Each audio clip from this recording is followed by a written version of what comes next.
My self राजन गोयल। देखिए मैं आज आपको क्लास 10th की एक पोएम है, बॉल पोएम। ये सीबीएसई बोर्ड की है और मैं इसको बहुत अच्छे से एक्सप्लेनेशन करूँगा और इसकी समरी भी बताऊँगा। आप इसको बहुत ध्यान से फॉलो करना। और ये पोएम बहुत इम्पोर्टेंट है, इसके क्वेश्चंस भी बहुत आते हैं और मैं कोशिश करता हूँ कि बहुत इजी तरीके से बनाया है और आप इसको अंडरस्टैंड करेंगे तो काफ़ी अच्छा आपको समझ में आएगा। प्लीज़ फॉलो दिस और आप मेरे चैनल को प्लीज़ ज़्यादा से ज़्यादा सब्सक्राइब करिए ताकि मेरा मोटिवेशन बढ़े, ताकि मुझे और मौका दीजिए कि मैं उससे भी अच्छा काम करने की कोशिश करूं। तो मैं आपके सामने आज एक बॉल पोएम है, इसके अंदर the name of the poem is ball poem. This poem is written by John Berryman. John Berryman कौन थे? जॉन बैरीमैन जो थे एक अमेरिकन पोएट थे, एक विद्वान भी थे। तो मैं आज इनके बारे में भी बताऊंगा और इस पोएम के बारे में भी एक्सप्लेनेशन करूंगा। तो यह कविता एक लड़के की है जो खेलते खेलते अपनी गेंद को खो देता है, यानी अपनी बॉल को खो देता है। कवि ने उस बॉल को सड़क पर उछलते हुए देखा और फिर वह टप्पे खाती हुई पानी में गिर गई। उसने उस बॉल को हमेशा के लिए गंवा दिया। वह उस जगह पानी को टकटकी लगा कर देखता रहता है, यानी घूर घूर कर देखता है जहाँ उसकी गेंद गिरी थी। गेंद की कोई ज़्यादा कीमत यानी प्राइस नहीं होता और नहीं दूसरी गेंद खरीदना कठिन है। फिर वह इतना बेचैन क्यों हो जाता है, इतना उदास क्यों हो जाता है? शायद वह उस बॉल के साथ लंबे समय तक खेलता रहा होगा, जिससे उस बॉल के साथ काफ़ी लगाव हो गया होगा। उसके अपने पास उस बॉल को अपने पास रखने की आदत बन गई होगी, यानी हैबिट बन गई होगी। वह नहीं चाहता कि उसे कोई दूसरी गेंद खरीद कर दे और उसे किसी की दया की ज़रूरत भी नहीं है। वह खोने का एहसास करता है और सीखने की कोशिश करता है और कि यह सीख उसे आने वाले जीवन में उसकी मदद करेगी। यानी जो चीज़ हमारी छिन गई, अब हमें उसके लिए वेट नहीं करना चाहिए, हमें आगे की ओर बढ़ना चाहिए, क्योंकि जीवन में उतार चढ़ाव आते रहते हैं। कई चीज़ें छीनी जाती हैं, उसे दोबारा भी प्राप्त किया जा सकता है और हमारे निराश जीवन को आशा में बदला जा सकता है। तो मैं आपको इस पोएम के बारे में अब एक्सप्लेन करूँगा। पहला स्ट्रेंजर है, Where is the boy now who has lost his ball? What is he to do? I saw it go, merrily bouncing down the street, and then merrily over. There it is in the water. First stanza.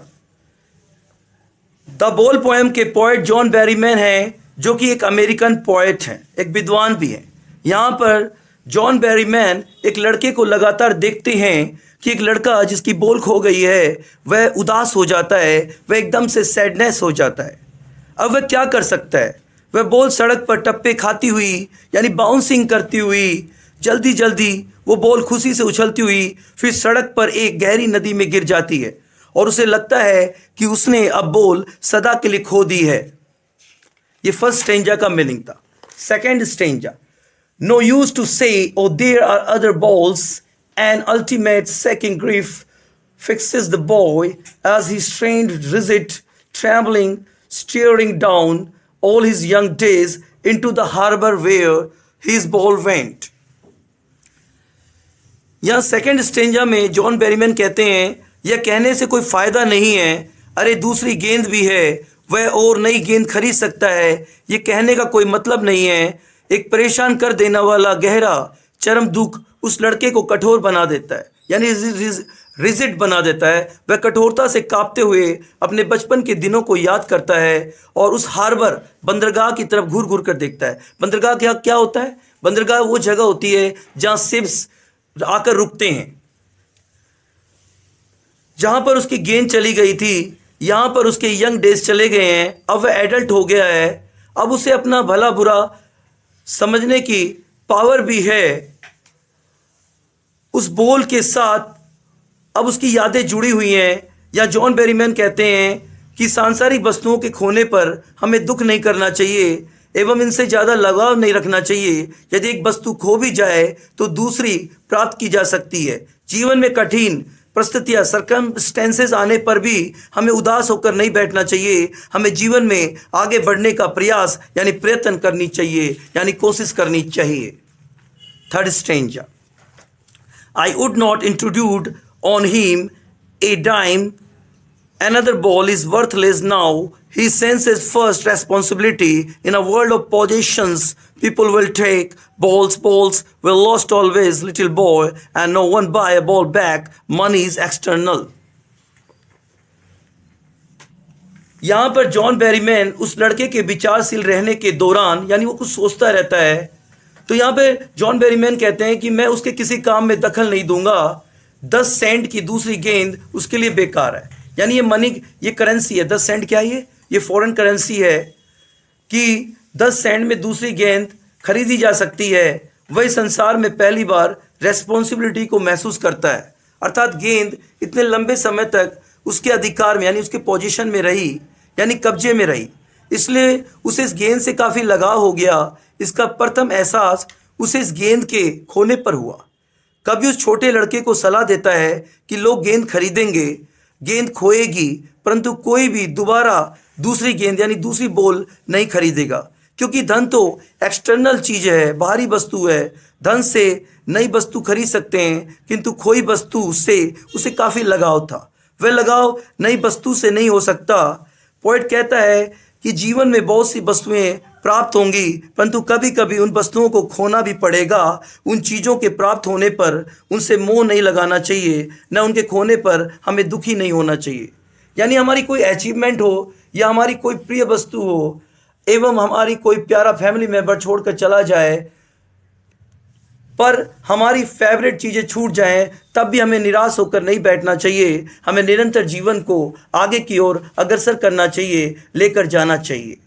तो हमें जो है हमारी कोई भी प्रिय चीज़ छीन जाए तब भी हमें उदास होकर नहीं बैठना चाहिए। हमें कोशिश करना चाहिए, हमें अपने निराश जीवन को यानी अंधेरे वाले जीवन को एक उजाले वाले जीवन में बदलना चाहिए, यानी निराशा को आशा में बदलने की सोचनी चाहिए।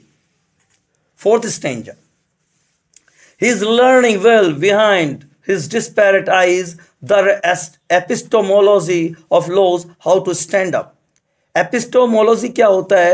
No what every man must one day know and most know many days how to stand up. यानी एपिस्टोमोलॉजी का मतलब क्या होता है कि हमें खोने की जो चीज़ है उसको समझना, अंडरस्टैंड करना है। कुछ खोने का क्या अर्थ है? सहन करना, दैट इज द। तो यहाँ पर क्या है कि फोर्थ स्टेंजा में जॉन बेरीमैन कहते हैं कि वह लड़का अपनी निराश आंखों को पीछे नुकसान को सहना सीख रहा है। वह लड़का अपनी निराश आंखों से जो उसका नुकसान हो गया पीछे, उसको सहन कर रहा है। वह लड़का जानता है कि प्रत्येक व्यक्ति को एक न एक दिन नुकसान को समझना होगा, सहन करना भी होगा। हमें हमेशा आने वाली परिस्थिति के लिए रेस्पॉन्सिबल रहना चाहिए, ताकि जीवन में हमसे कोई भी हमारी जो प्रिय वस्तु है छीनी नहीं जा सके। अतः हमें अवेयर रहना चाहिए, हमें सचेत रहना चाहिए, तथा हमें अपनी रेस्पॉन्सिबिलिटी को इम्पोर्टेंस देना चाहिए, महत्व देना चाहिए और उसे भली भांति निभाना चाहिए। जीवन में नुकसान तो होते रहते हैं, नुकसान को सहन करना सीखना चाहिए। नुकसान को लेकर दुखी नहीं रहना चाहिए।